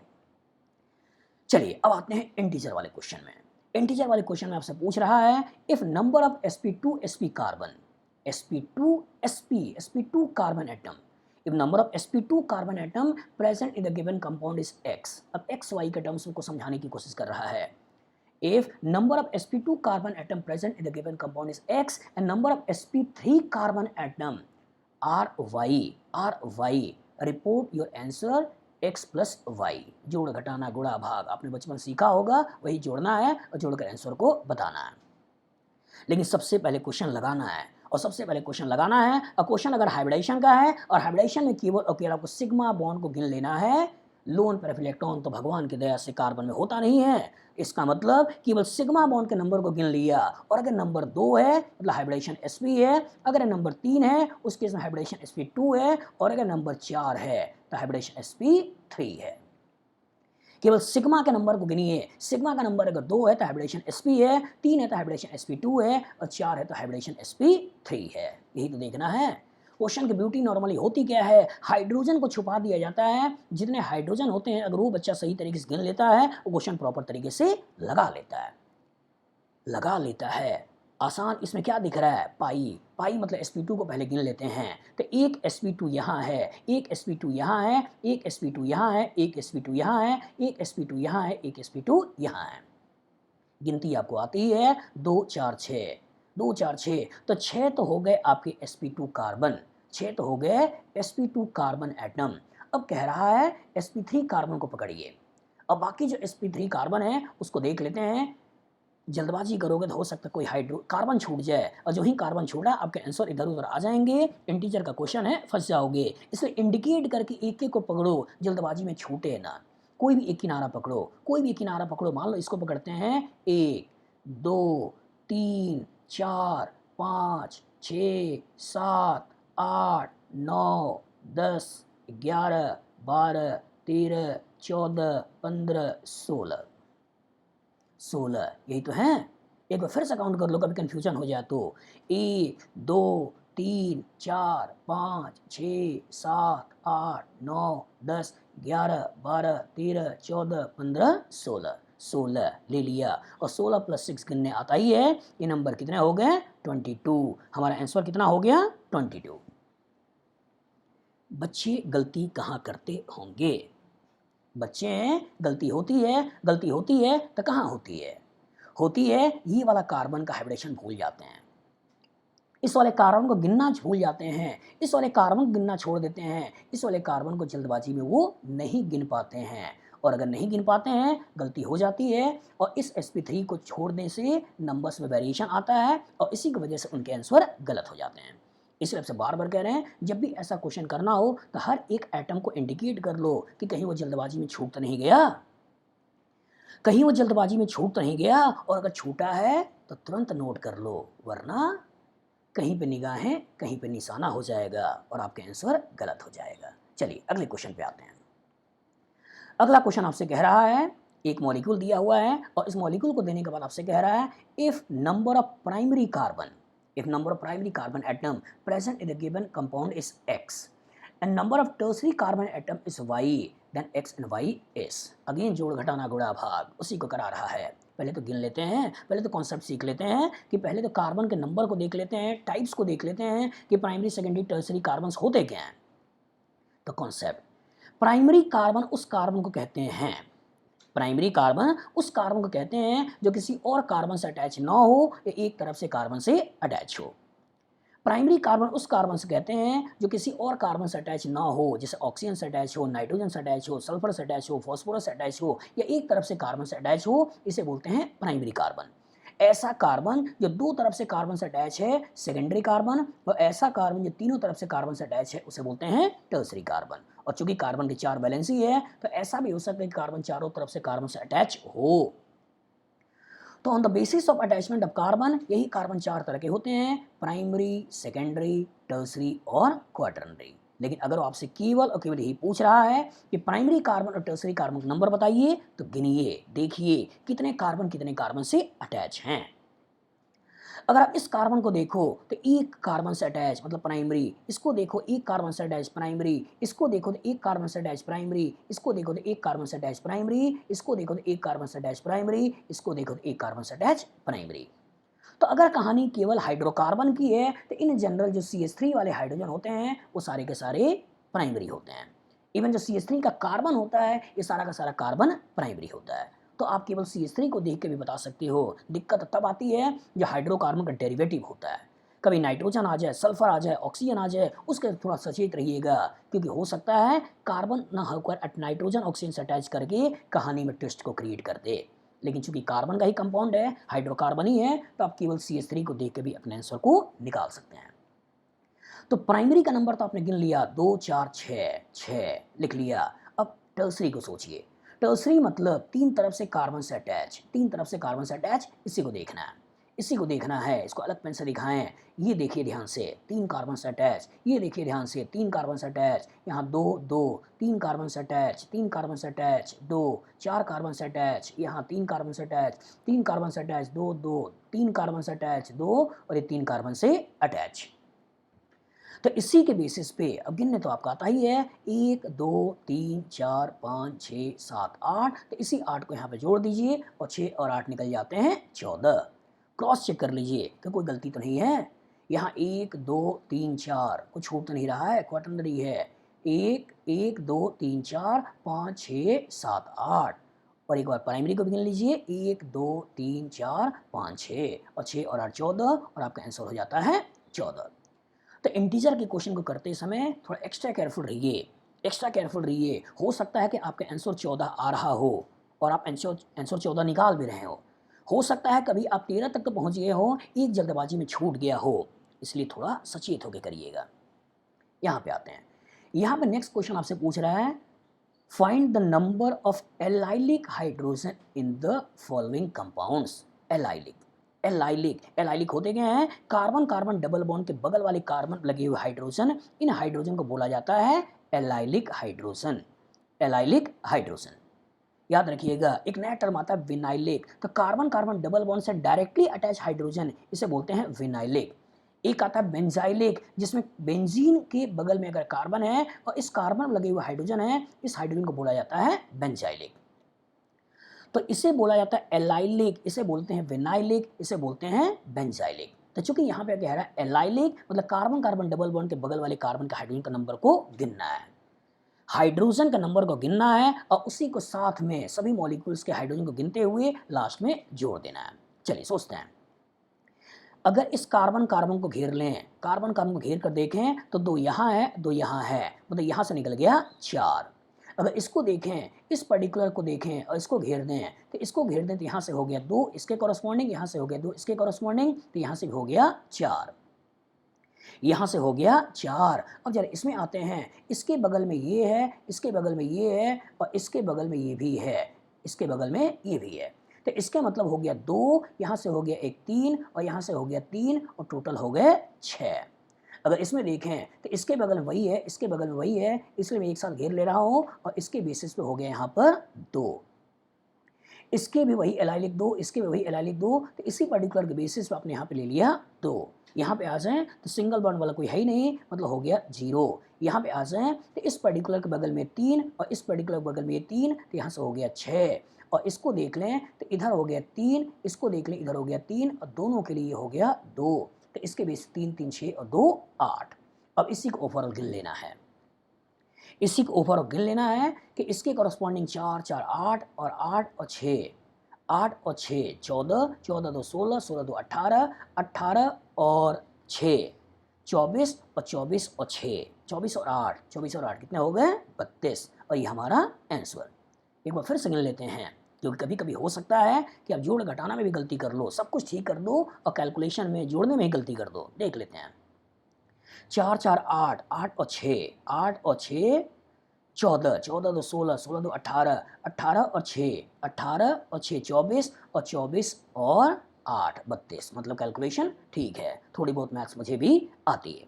तो यहाँ पे कॉन्सेप्ट क्या आया? यहाँ कॉन्सेप्ट आया बेटा कि कार्बन कार्बन डबल बॉन्ड के बगल में अगर कार्बन है, कार्बन कार्बन डबल बॉन्ड के बगल में अगर कार्बन है, sp3 है, और इस पर्टिकुलर लगा हुआ हाइड्रोजन, इस पर्टिकुलर बोला जाता है एलाइलिक हाइड्रोजन है।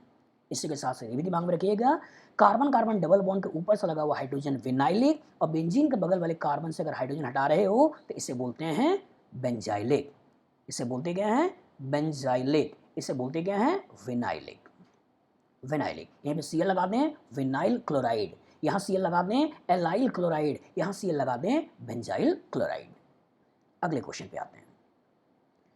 अगला क्वेश्चन आपसे कह रहा है if the number of ethyl group, ethyl group ध्यान दीजिएगा, ethyl group CH3CH2, if the number of ethyl group attached as a substituent to parent chain in the following compound is M and number of carbon atom in the parent chain is N, report your answer as M plus N। Again जोड़ने की बात कर रहा है। अभी तक कहानी में XY लेके चल रहा था, अब कहानी में MY लेके चल रहा है। अगर स्ट्रक्चर बना हुआ है तो सबसे पहला काम, बार बार बोल रहा हूं, मेन चेन का सिलेक्शन। सबसे पहला काम, बार बार बोल रहा हूं, मेन चेन का सिलेक्शन। सबसे पहला काम मेन चेन का सिलेक्शन कर लीजिए। अगर मेन चेन का सिलेक्शन कर लेते हो, क्वेश्चन सही तरीके से लगा लोगे। दूसरा काम, कभी मिनिमम पोजीशन देना हो, कभी मिनिमम पोजीशन देना हो तो सबसे पहले सोचिए फंक्शनल ग्रुप, ना हो तो सोचिए मल्टीपल बॉन्ड, ये भी ना हो तो सोचिए सब्स्टिट्यूएंट। तीसरा, अगर एक से ज़्यादा सब्स्टिट्यूएंट मौजूद हो तब देखते हैं अल्फ़ाबेट, एक से ज़्यादा मल्टीपल बॉन्ड मौजूद हो तब देखते हैं अल्फ़ाबेट। और चौथा, प्रायोरिटी, चौथा प्रायोरिटी ऑफ फंक्शनल ग्रुप, अगर एक से ज़्यादा फंक्शनल ग्रुप हैं तो। और पांचवा, use the concept of 2 degree prefix, 1 degree prefix, word root, 1 degree suffix, 2 degree suffix. और इसी के बेसिस पर आपको सारे के सारे क्वेश्चन लगाने होते हैं। चूंकि कहानी में केवल एक ही OH है, एक ही फंक्शनल ग्रुप है, तो इसी की मिनिमम पोजीशन सोचिए। इधर से आते हैं 1 2 3, तो इसी को लेते हुए आगे बढ़ जाइए, इसी को लेते हुए आगे बढ़ जाइए, बढ़ते रहिए, यहाँ तक पहुँचिए। अब यहीं पे बच्चे गलती करते हैं, सोचते हैं कि इधर ही आगे बढ़ जाते हैं और इसे मेन चेन ले लेते हैं। लेकिन इधर कार्बन 1 है बेटा, इधर कार्बन 2 है, तो ये बन जाएगा मेन चेन, ये बन जाएगा मेन चेन। अब अगर कभी नंबरिंग करना हो कि नंबर 1, ये नंबर 2, ये नंबर 3, ये नंबर 4, ये नंबर 5, ये नंबर 6, नंबर 7, नंबर 8, नंबर 9, क्योंकि नाम तो लिखना है नहीं, केवल सब्स्टिट्यूशन सोचना है। और किसे? इथाइल वाले को। सोचिए, सब्स्टिट्यूशन मिथाइल है, भूल जाइए, एक इथाइल ये है, एक इथाइल ये है, एक इथाइल ये है, तो total ethyl as a substitution कितने हो गए? 3। तो वही कह रहा है, if the number of ethyl group attach to the substituent to the parent chain in the following is m, तो m की वैल्यू कितने निकाल दिया? 3। And number of carbon in the main chain, चलिए गिन लेते हैं कार्बन, आपने गिने रखा है 1 2 3 4 5 6 7 8 9, ये कितने हैं? 9। तो 3 और 9 12 आता तो होगा, आता तो होगा। अगर आप आईटी की तैयारी कर रहे हैं, नीट की तैयारी कर रहे हैं, इतना तो कम से कम आना चाहिए यार कि 3 और 9 12 होते हैं। और आपका आंसर कितना निकल गया? 12। निकाल लोगे? कहानी का ट्विस्ट फिर से बोल रहे हैं, गलती बच्चे कैसे करेंगे? गलती बच्चे करेंगे ऐसे मेन चेन का सिलेक्शन कर लेंगे, क्योंकि उनके दिमाग में बैठा होता है यार कि ऐसे मेन चेन होता है, ऐसे मेन चेन होता है, लेकिन मेन चेन ऐसे भी हो सकता है, मेन चेन ऐसे भी हो सकता है, मेन चेन ऐसे भी हो सकता है, कैसे भी हो सकता है। नॉर्मल पिक्चर क्या है? नॉर्मल पिक्चर क्या है कि कोई सब्स्टिट्यूशन लगा होगा, वो सर पे होगा, सर पे होगा, लेकिन हो सकता है कि वो इंसान सो रहा हो तो सर ऐसे भी हो सकता है इंसान बिस्तर से गिर जाए तो सर नीचे भी हो सकता है इंसान पापा का फेवरेट डायलॉग पंखे में लटका देंगे, तो हो सकता है बॉडी ऐसी भी हो। तो होने को तो कुछ भी हो सकता है, लेकिन नॉर्मल पिक्चर क्या है कि अगर कोई सब्स्टिट्यूशन लगा होता है तो नॉर्मली हेड पे होता है। तो इसीलिए कभी बेंजीन में, साइक्लोहेक्सेन में, किसी ग्रुप में कुछ लगाना होता है तो सीधे ऊपर वाले कार्बन पे कोई चीज़ लगा देते हैं। टॉपिक पे आते हैं, तो आंसर निकला 12।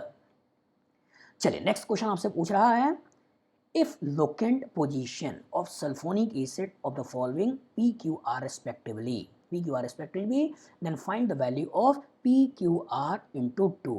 थोड़ा बहुत गुणा भाग करने की जरूरत पड़ गई यहाँ पे, इतना तो आपको आना चाहिए। चलिए अगेन, सबसे पहला काम, बार बार बोल रहा हूँ, मेन चेन का सिलेक्शन। सबसे पहला काम मेन चेन का सिलेक्शन करिए। दूसरा, मिनिमम पोजीशन पर सब्स्टिट्यूशन सोचिए। मिनिमम पोजीशन पर सब्स्टिट्यूशन, अगर मल्टीपल बॉन्ड फंक्शनल ग्रुप ना हो तो, अगर है तो पहले फंक्शनल ग्रुप, फिर मल्टीपल बॉन्ड, बाद में सब्स्टिट्यूशन। तीसरा अल्फ़ाबेट, तीसरा अल्फ़ाबेट, और चौथा है क्या? Priority, priority of functional group, priority of functional group. और लास्ट केस में ही है 2 degree prefix, 1 degree prefix, word root, 1 degree suffix, 2 degree suffix, इनको यूज करते हुए नाम को लिखना होता है। इतना मैंने फिर से इसलिए बताया, लगातार बताया कि दिमाग में बैठ जाए कि अगर कभी नोमेनक्लेचर का क्वेश्चन करना हो यही तरीका है। लेकिन इतना काम आपको इस क्वेश्चन में नहीं करना है, इतना काम आपको इस क्वेश्चन में नहीं करना है। केवल लोकेलिटी तो पूछ रहा है, मतलब मिनिमम पोजीशन तो पूछ रहा है, और अगर मिनिमम पोजीशन पूछ रहा है तो मिनिमम पोजीशन सोचिए। सबसे पहला काम मेन चेन का सिलेक्शन, ये कर दिया मेन चेन का सिलेक्शन, ये कर दिया मेन चेन का सिलेक्शन, ये कर दिया मेन चेन का selection. Minimum position for functional group, इसका मतलब ऐसा नहीं है कि फंक्शनल ग्रुप को नंबर 1 दे दिया जाए। यहां तो हो गया नंबर 1, यहां तो हो गया नंबर 1, लेकिन ऐसा नहीं कि यहां पर नंबर 1 दे दोगे। हमेशा किनारा, या तो किनारा ये वाला या तो किनारा ये वाला। तो इधर चलते हैं तो 1 2 आने वाला है, इधर चलते हैं तो 1 2 3 आने वाला है, इसलिए नंबरिंग 1 2 3 4 ऐसे लेके चलोगे।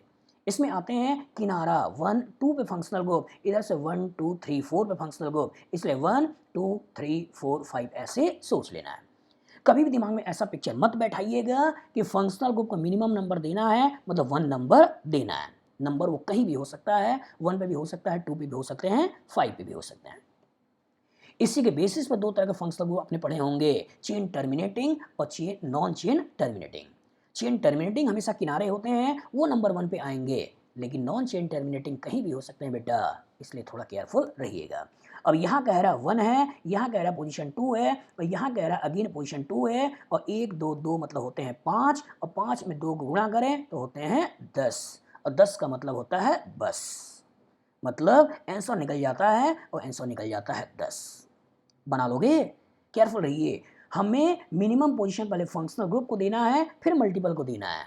बच्चे जल्दबाजी में करते क्या है, इधर से नंबरिंग कर लेते हैं 1 2 3, फंक्शनल ग्रुप की मिनिमम पोजीशन देनी है बेटा, फंक्शनल ग्रुप की मिनिमम पोजीशन देनी है। हो सकता है बच्चा इस क्वेश्चन में तो नंबर 1 लगा लेगा, लेकिन कुछ बच्चे गलती करते हैं, इस क्वेश्चन में नंबर 3 पे सोच लेते हैं, इस क्वेश्चन में नंबर 1 2 3 4 पे सोच लेते हैं। तो मिनिमम पोजीशन फंक्शनल ग्रुप को दीजिए, फिर मल्टीपल बॉन्ड के बारे में दिमाग लगाइए। चलिए अगले क्वेश्चन में कह रहा है कि द नंबर, ये एक स्ट्रक्चर दिया है और स्ट्रक्चर को देने के बाद पूछ रहा है कि number of tertiary amine in the complex are X and degree of unsaturation is Y, report your answer X plus Y. Question आया टर्सरी अमीन, तो tertiary amine, primary amine, secondary amine होते क्या हैं? अगर एक तरफ से नाइट्रोजन के कार्बन लगा हुआ है, अगर नाइट्रोजन के एक तरफ कार्बन लगा हुआ है, इसे बोलते हैं प्राइमरी अमीन है। नाइट्रोजन के दो तरफ कार्बन लगा हुआ है, इसे बोलते हैं सेकेंडरी अमीन है। और अगर नाइट्रोजन के तीनों तरफ कार्बन लगा हुआ है, इसे बोलते हैं टर्सरी अमीन है। कहानी में ब्यूटी क्या आती है, बच्चे के दिमाग बैठा होता है primary carbon, secondary carbon, tertiary carbon. बच्चे के दिमाग बैठा होता है primary alkyl halide, secondary alkyl halide, tertiary alkyl halide. बच्चे के दिमाग बैठा होता है primary alcohol, secondary alcohol, tertiary alcohol, और उसी का एप्लीकेशन वो यहाँ लगाने की कोशिश करता है, लेकिन फंस जाता है। Primary alcohol, primary alkyl halide वो होते हैं जो प्राइमरी कार्बन से अटैच होते हैं। Secondary alkyl halide, secondary alcohol वो होते हैं जो सेकेंडरी कार्बन से अटैच होते हैं। और tertiary alkyl halide, tertiary alcohol वो होते हैं जो टर्सरी कार्बन से अटैच होते हैं। लेकिन प्राइमरी अमीन वो होता है जिस नाइट्रोजन का एक तरफ कार्बन जुड़ा होता है, दो तरफ हाइड्रोजन जुड़ा होता है। सेकेंडरी अमीन वो होता है जिस नाइट्रोजन के दो तरफ कार्बन, एक तरफ हाइड्रोजन जुड़ा होता है। और टर्सरी अमीन वो होता है जिस नाइट्रोजन के तीनों तरफ कार्बन जुड़े होते हैं। इस कार्बन का नेचर प्राइमरी, सेकेंडरी, टर्सरी कुछ भी हो सकता है बेटा, इसलिए थोड़ा केयरफुल रहिएगा। देखिए इस नाइट्रोजन के एक तरफ कार्बन है मतलब प्राइमरी है, इस नाइट्रोजन के तीनों तरफ कार्बन है 1 2 3 मतलब ये टर्सरी है। इस नाइट्रोजन के तीनों तरफ कार्बन है 1 2 3 मतलब ये आपकी टर्सरी है। और अगर कह रहा है टर्सरी अमीन, तो इसमें अमीन तो 3 है, एक प्राइमरी है और 2 टर्सरी है, तो टर्सरी वाले का नंबर आपने ले लिया 2। अब कह रहा है degree of unsaturation, degree of unsaturation benzene है, बेंजीन को थोड़ा एक्सपेंड करके ऐसे लिखा जाए तो आपको दिखाई दे रहा है ना कि एक डबल बॉन्ड, दो डबल बॉन्ड, तीन डबल बॉन्ड, एक रिंग। तो एक बेंजीन में डी होता कितना है 4। और अगर डी यहाँ 4 है, अगर डी यहाँ 4 है और एक साइकिल यहाँ है, मतलब हो गए टोटल 4 4 8 और एक 9। 4 यहाँ 4 और एक यहाँ, टोटल डी कितने हो गए 8 और एक 9। तो ये आपसे पूछ रहा है एक्स और वाई को जोड़ दें, तो एक्स और वाई को जोड़ दें तो 2 और 9 जोड़ें तो आता ही होगा, आंसर कितना हो गया 11। कभी कभी हो सकता है कि बेंजीन को ऐसे बना के दे दे, जो ऐसे बना के दे दे तो बच्चा बड़े आराम से देख लेता है 3 डबल बॉन्ड एक रिंग। लेकिन कभी बेंजीन को ऐसे दे दे, थोड़ा केयरफुल रहिएगा, कभी केयरफुल रहिएगा, इसमें भी डी 4 ही होता है। अगले क्वेश्चन पे आते हैं, अगले क्वेश्चन पे आते हैं। यहाँ आपसे कह रहा है which of the following substituent is या are present on the parent chain of the given compound. एक स्ट्रक्चर दिया हुआ है, इसमें कह रहा है कि बताइए आइसोप्रोपाइल, आइसोब्यूटाइल, टर्सरी ब्यूटाइल और सेकेंडरी ब्यूटाइल। मल्टीपल करेक्ट में है, सोचिएगा। Isopropyl, isobutyl, tertiary butyl, secondary butyl. थोड़ा कॉन्सेप्ट बनाइए, कॉन्सेप्ट बनाइए। क्या बनाया आपने? आपने ही तो बनाया है कि अगर अल्केन हाइड्रोजन को निकाल ले, जो ग्रुप बनता है उस ग्रुप का नाम होता है अल्काइल। लेकिन बेटा इस अल्कीन में केमिकली डिफरेंट हाइड्रोजन भी तो हो सकते हैं। मीथेन है, उसके चारों हाइड्रोजन एक है, इसलिए ग्रुप आता है मिथाइल, ग्रुप आता है मिथाइल। इथेन है, उसके 6 हाइड्रोजन एक जैसे हैं, इसलिए ग्रुप आता है इथाइल, ग्रुप आता है इथाइल। लेकिन जरा प्रोपेन को देखो, प्रोपेन में यहां से भी हाइड्रोजन हटा सकते हो, यहां से भी हाइड्रोजन हटा सकते हो, तो क्या दोनों का एक ही नाम देना चाहिए? नहीं, यहां से हाइड्रोजन हटाते हो तब नाम आता है एन प्रोपाइल, तब नाम आता है एन प्रोपाइल। एन प्रोपाइल मतलब नॉर्मल प्रोपाइल। जब यहाँ से हाइड्रोजन हटाते हैं और यहाँ से हाइड्रोजन हटाते हैं तो कुछ ऐसे ग्रुप बनते हैं, इसको बोला जाता है आइसोप्रोपाइल, आइसोप्रोपाइल। इसी तरीके से 4 कार्बन है तो 4 कार्बन ऐसे भी हो सकता है, 4 कार्बन ऐसे भी हो सकता है, तो इसे बोला जाता है एन ब्यूटेन, इसे बोला जाता है उसी का आइसोमर आइसोब्यूटेन, आइसोब्यूटेन। तो एन ब्यूटेन के यहाँ से भी हाइड्रोजन हटा सकते हो, यहाँ से भी हाइड्रोजन हटा सकते हो, तो यहाँ से हाइड्रोजन हटाते हो तो नाम आता है, नाम आता है N butyl, N butyl, N butyl. लेकिन सेकेंडरी कार्बन से अगर हाइड्रोजन हटाते हो तो नाम आता है सेक ब्यूटाइल। नाम क्या आता है बेटा? Sec butyl, sec butyl. इसको क्या बोलोगे? सेकेंडरी कार्बन है इसलिए सेक ब्यूटाइल। इसी तरह से टर्सरी कार्बन से अगर हटाते हो तो नाम आता है टर्ड ब्यूटाइल। टर्सरी कार्बन से अगर हाइड्रोजन हटाया जाए तो नाम क्या आता है? टर्ड ब्यूटाइल। लेकिन अगर इस पर्टिकुलर कार्बन से हाइड्रोजन हटाते हैं तो नाम आता है आइसोब्यूटाइल। नाम क्या आता है? आइसोब्यूटाइल। ध्यान से देखिएगा, इसको एक बार फिर से बना दूं मैं, CH3 CH और यहाँ पर CH2, इसका नाम क्या है? आइसोब्यूटाइल। कभी कभी 5 कार्बन ऐसे भी ले लेता है बेटा, इसको बोलते हैं नियोपेंटेन। नियोपेंटेन। और इस नियोपेंटेन का अगर यहाँ से हाइड्रोजन हटा दें और कुछ इस तरह से बना दें, इस तरह से बना दें, तो नाम आ जाता है नियोपेंटाइल। नियोपेंटाइल। तो ध्यान रखिएगा, अल्कीन होते हैं 3 तरह के। एक होता है एन अल्कीन, एक होता है आइसो अल्कीन, एक होता है नियो अल्कीन। लेकिन अल्काइल होते हैं 5 तरीके के, n alkyl, iso alkyl, sec alkyl, tert alkyl, neo alkyl. फिर से बोल रहे हैं, n alkyl, iso alkyl, neo alkyl, sec alkyl, tert alkyl.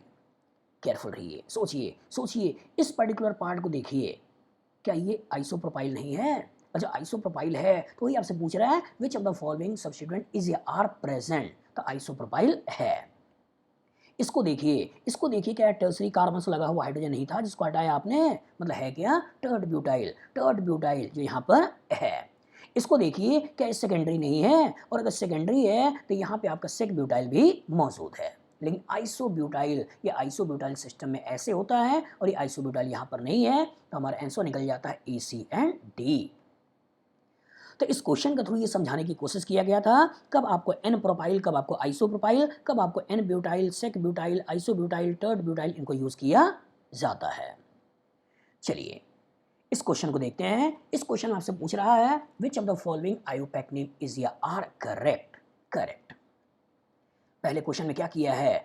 A cyclic और साइक्लिक फॉर्म को मिला दिया है, मतलब अल्कीन को और साइक्लो अल्कीन वाले पार्ट को मिलाया गया है। और जब अल्कीन और साइक्लो अल्कीन को मिलाया जाए तो उस केस में देखिए कि इसमें सब्स्टिट्यूशन ज़्यादा है।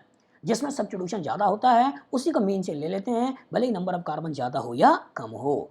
तो इस मीथेन में मीथेन के 2 हाइड्रोजन को हटाकर आपने ग्रुप को लगाया हुआ है, लेकिन साइक्लोप्रोपेन का केवल एक ही हाइड्रोजन हटाया हुआ है, इसलिए मीथेन हो जाएगा मेन। तो ये बन गया 1,1 डाइसाइक्लोप्रोपाइल मीथेन, जो कि कह भी रहा है डाइसाइक्लोप्रोपाइल मीथेन, जो कि सही है। दूसरा सेलेक्ट द मेन चेन आपने कर लिया, मिनिमम पोजीशन में सब्स्टिट्यूशन देना है, तो ये नंबर 1, ये नंबर 2, ये नंबर 3, ये नंबर 4, ये नंबर 5, ये नंबर 6 नंबर भी दे दिया। अल्फाबेट, ये ई है, ये एम है, तो ई का नाम पहले तो ले लिया है 2 इथाइल 1,4 डाइमिथाइल साइक्लोहेक्सेन, मतलब ये नाम भी सही है। तीसरा again select the main chain का सिलेक्शन कर लिया, मिनिमम पोजीशन में सब्स्टिट्यूशन देना है, 1 2 3 4 नंबर भी दे दिया, 2 मिथाइल ब्यूटेन ये भी सही है।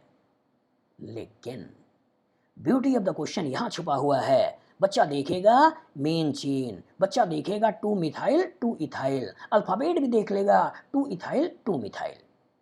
लेकिन ब्यूटी ऑफ द क्वेश्चन क्या है? अगर कार्बन यहां 2 है तो पहले खोलें, पहले इस 2 कार्बन को एक्सपेंड करें, एक्सपेंड करके ऐसे बनाएं, और जब इसे आप एक्सपेंड करके ऐसे बनाते हैं तब कहानी की ब्यूटी दिखाई देती है कि इधर तो एक, इधर तो एक, लेकिन इधर तो 2 है, और मेन चेन आपका ये वाला बन जाता है। और जो ही मेन चेन इधर से बन जाता है तो 1 2 3 जिधर से मन करे उधर से ले लें, और ये आप नंबर देते हुए 3 डाइमिथाइल पेंटेन बन जाएगा, जबकि कह रहा है कि 2 इथाइल 2 मिथाइल ब्यूटेन। ऐसे सोचा, फंस जाओगे। तो ये नाम आपका है क्या? इनकरेक्ट। तो जो करेक्ट निकला वो क्या निकला? ए निकला, बी निकला और सी निकला। तो क्वेश्चन में गलती समझ में आ रही है? चले लास्ट क्वेश्चन देखते हैं, इसमें आपसे क्या पूछा गया है। क्वेश्चन कह रहा है find out the correct statement. Again find out the correct statement about the given molecule. Naphthalene है, इसी को थोड़ा सा बॉन्ड के थ्रू दिखा दिया जाए तो ये नेफ्थलीन कुछ इस तरीके से बन जाएगा। चलिए कह रहा है कौन कौन से स्टेटमेंट करेक्ट हैं। पहला, कंपाउंड इज होमोसाइक्लिक साथ में एरोमेटिक। तो पहले क्वेश्चन में जब एरोमेटिक वाली बात आई थी उसमें मैंने समझाया था किसी भी कंपाउंड के एरोमेटिक होने के लिए सिस्टम को साइक्लिक होना है, साइक्लिक हर एक एटम का हाइब्रिडेशन sp2 या sp होना है, मॉलिक्यूल का शेप प्लानर होना है, और टोटल नंबर पाई इलेक्ट्रॉन को 4n+2 होना है। अगर कंपाउंड इन चारों कंडीशन फुलफिल करता है एरोमेटिक है। तो सिस्टम साइक्लिक है, साइक्लिक हर एक एटम का हाइब्रिडेशन sp2 है, मॉलिक्यूल का शेप प्लेनर है, 4n+2 को फॉलो कर रहा है, एरोमेटिक है। और रिंग बनाने वाला हर एक एटम कार्बन है तो होमोसाइक्लिक भी है, मतलब कहानी ठीक है। दूसरा, वैसे भी हटा सकते थे, हेट्रोसाइक्लिक बोल रहा है, कोई हेट्रो एटम तो है नहीं, मतलब ये गलत है। तीसरा, number of pi bonded carbon atoms are 10। हर कार्बन तो पाई बॉन्डेड है, और हर कार्बन पाई बॉन्डेड है और नंबर ऑफ कार्बन 10 है इस मॉलिक्यूल में, गिन सकते हो 1 2 3 4 5 6 7 8 9 10 है 10। और अगर 10 है तो इसका मतलब 10 के 10 पाई बॉन्डेड है, आंसर ठीक है। लास्ट, डिग्री ऑफ अनसैचुरेशन और डबल बॉन्ड इक्विवेलेंट इज 7 गिन लेते हैं। रिंग और डबल बॉन्ड ही तो गिनना है, रिंग और डबल बॉन्ड का नंबर जो आता है वो इसका डी है। तो इसमें देखें तो 1 2 3 4 5 और 2 रिंग्स हैं, तो 5 और +2 बड़े अच्छे से आपको मालूम है 7 7 होते हैं। और जब हम 7 7 हैं, आप 7 7 हैं, तो क्वेश्चन गलत होगा क्यों? अच्छा, क्वेश्चन गलत होगा ही नहीं, इसलिए आंसर भी ये सही है। हम और आप साथ साथ बने रहें, इसलिए यूट्यूब पे मेरे चैनल को अगर सब्सक्राइब ना किया हो बेटा तुरंत कर लो, जिससे कि फ्यूचर में भी अगर मैं कोई डिस्कशन करूं तो नोटिफिकेशन आपके पास आ पाए। तो होप इन 18 क्वेश्चन के थ्रू आपका बेसिक अंडरस्टैंडिंग और नोमेनक्लेचर का कॉन्सेप्ट प्रॉपर तरीके से बन गया होगा। अगले डिस्कशन के लिए फिर से मिलते हैं, इस क्लास को यहीं पर खत्म करते हैं। Good luck.